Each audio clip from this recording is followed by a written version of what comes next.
Can't you use your screwdriver on the door and get us out? I wish I could.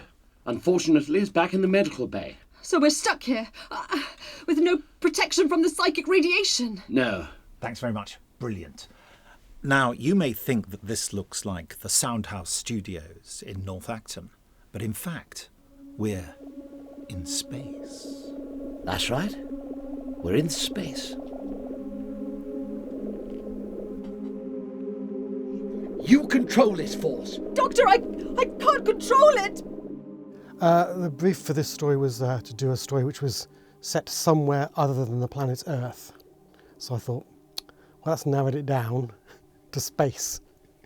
In the story Revolution in Space, we find that Earth has run out of its natural minerals and resources due to overpopulation and over-farming and over-mining. So they have colonised areas of space, and in particular there's an asteroid that is colonised. Now, it is inhabited by people who were born in the asteroid. Maybe this is thousands of years after they've left the Earth, but they decided now that they want independence from Earth. So it's rather, I suppose, a bit like the American Revolution. Connect this office to the Earth ship, Ghoul. Yes, sir. Hygeia Control, repeat. MSF Conqueror calling Hygeia Control. This is your final warning. If you do not respond in 1 minute, we will assume Hygeia is under hostile control and take offensive action. Wanting their own autonomy. So that's basically the premise of it. Because it's 6 episodes, I thought I needed a sort of a strong idea, a big concept. And so I thought, okay, I'll try and do the Boston Tea Party, but in space in the future. And we have another added element to it, hidden deep within the asteroid. Yes, so we are in space and I get to do a bit of space acting, shockingly enough. Sarah in space, and imagining what it would be like to do an actual space walk, to have that zero gravity feeling as we're moving along, which is quite exciting, trying to get the feel of that just through your voice in a booth. Listen to me, Sarah. Oh, Doctor, I'm scared. Required. Just making it up as I go along, no. You destroy one of their spaceships, they'll send more, won't they? Because they're a whole planet, while you're just one asteroid. And then you will have a war on your hands, a war you can't win. Sorry, but who the hell are you? It's lovely to write for Sarah Jane Smith because she has such a distinctive voice and she's a proactive character you can give lots of work to. So she doesn't just stand by and ask questions. She can do, but also she drives the story. She doesn't sort of stand around. And so as a writer, it demands you to come up with more stuff for her to do.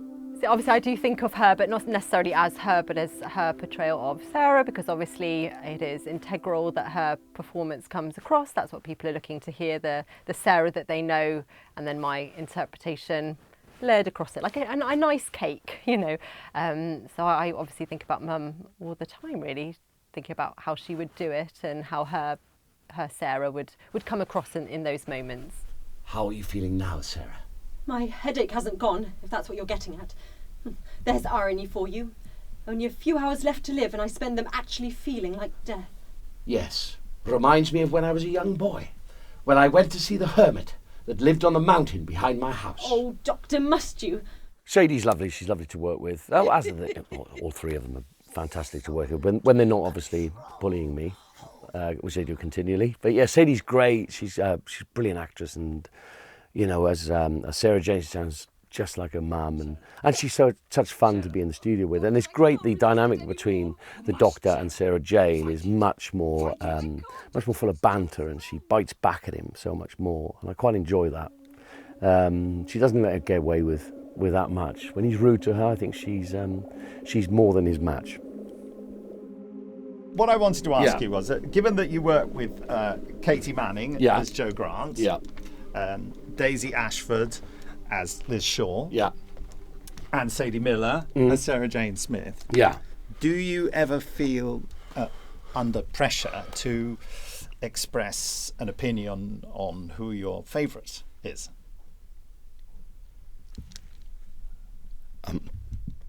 My favourite?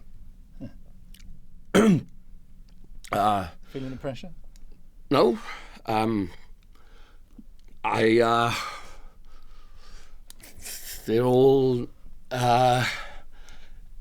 lovely. What do you want me to say? Do you want me to tell you who my real favourite is?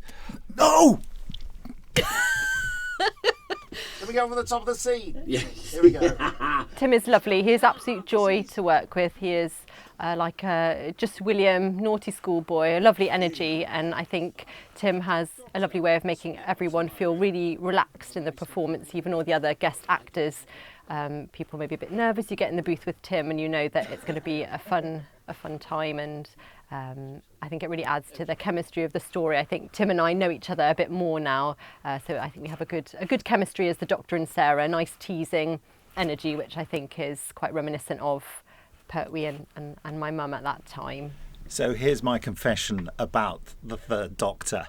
When I was a young fan and Jon Pertwee, it was announced, decided to leave Doctor Who, and the headlines were Jon Pertwee, I can't stand the Daleks, quits. I fell out of love with him because I thought, how can Doctor Who not like the Daleks? They're my favourite things. And so for years I was a bit sort of iffy about the Third Doctor.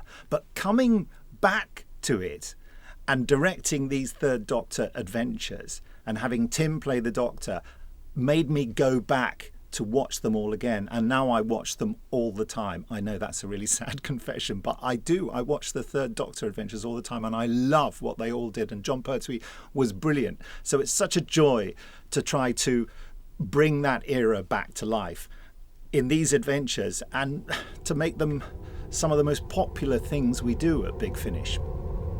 This is Nick Briggs in space.